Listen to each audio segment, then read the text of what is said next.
All right, let's talk real estate. It feels like every day there's a new headline, right? Prices are soaring, there are bidding wars, someone's always predicting a crash. It's just a lot of noise. So for the next few minutes, we're going to cut right through all of that. We've got our hands on a deep data report, and we're going to figure out what is really going on. So yeah, that's the big question, isn't it? With all that noise, what's actually happening in the housing market today? Forget what your cousin's friend said about their house. We're going to look at pure, hard data. I'm talking every single transaction logged in a major market over the last year. No opinions here, just the facts. And here's how we're going to do it. This is kind of our secret weapon. We're using the Real Estate Trend Indicator report from Canopy MLS. Now, this isn't just some random blog post. This is a super comprehensive look at all the sold listings across every single category. Think of it as our insider's guide to the truth. Okay, you ready? Let's dive in.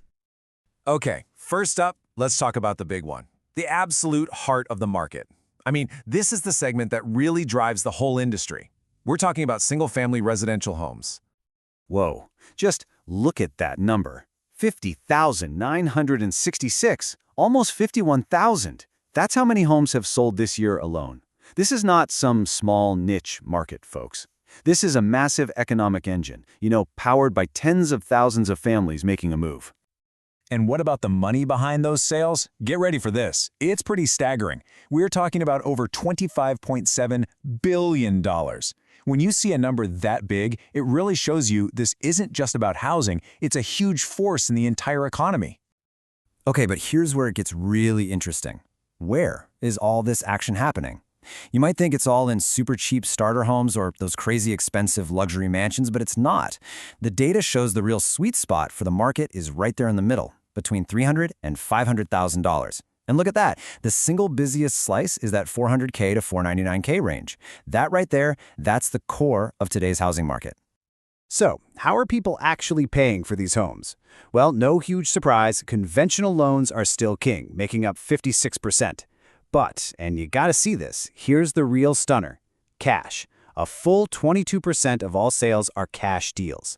Let that sink in. That's more than 1 in every 5 buyers just walking in, no mortgage needed. And that completely changes the game when it comes to competition. But hey, single-family homes, as big as they are, they're only one part of the story.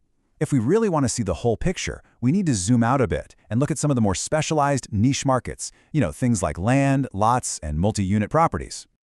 And wow, this chart really says it all, doesn't it? I mean, look at that towering bar for residential homes. It just absolutely dwarfs everything else. The land market comes in next with about 5,500 sales, but the multi-unit market, it's just a tiny little sliver in comparison. Understanding this sense of scale is so important. And if we dig a little deeper, these two niche markets tell completely different stories. Look at the land market. It's almost all cash.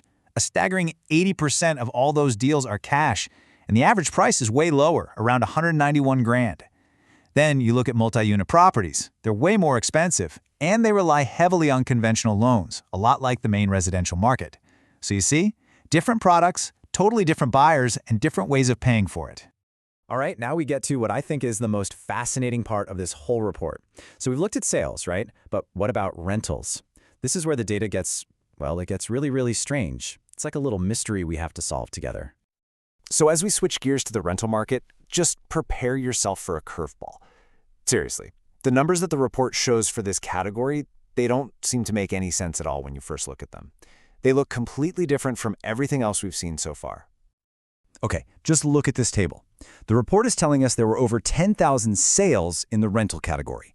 But, and this is the weird part, every single one of them is listed in the lowest possible price bracket, under $50,000. And then every other price category is just zero. How is that possible? No way are over 10,000 properties selling for less than 50 grand.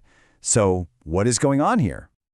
And here it is. Here's the solution to our little mystery. It's a data anomaly. Basically, it's a quirk in how the data is recorded. What we're actually seeing isn't sales data at all. In a lot of these real estate systems, when a property is leased, it gets logged in the system as sold. And the price, that's not the sale price, that's the monthly rent. So those 10,665 sales are actually rental leases, which gives us this incredible hidden look into a super active leasing market. Okay, so we have dug through some huge numbers, we've explored the smaller niche markets, and we even solved the rental mystery. Phew.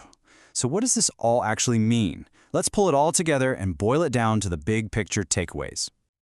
All right, so here's the story the data is telling us, plain and simple. First, the single-family home is the undisputed king. It's the engine driving this whole market, period. Second, within that huge market, the real action, the sweet spot, is in that mid-range price point. Third, a massive factor in who actually gets those homes is cash. It's a much, much bigger player than most people realize. And yeah, those niche markets like land and multi-units are interesting, but they're playing on a totally different, smaller field. And finally, and this might be the most important lesson of all, always question the data. Sometimes a weird anomaly, like the one we saw, can reveal a hidden truth, like a super busy rental market just disguised in the sales figures. And all of this leaves us with one last big question to think about. When 1 in every 5 homebuyers is coming to the table with cash, and most of the competition is jammed into that increasingly crowded mid-range, what does that really mean for, say, a first-time buyer? Or for anyone who needs a mortgage to buy a home? What does this data truly signal for the future of affordability in this market? Definitely something to chew on.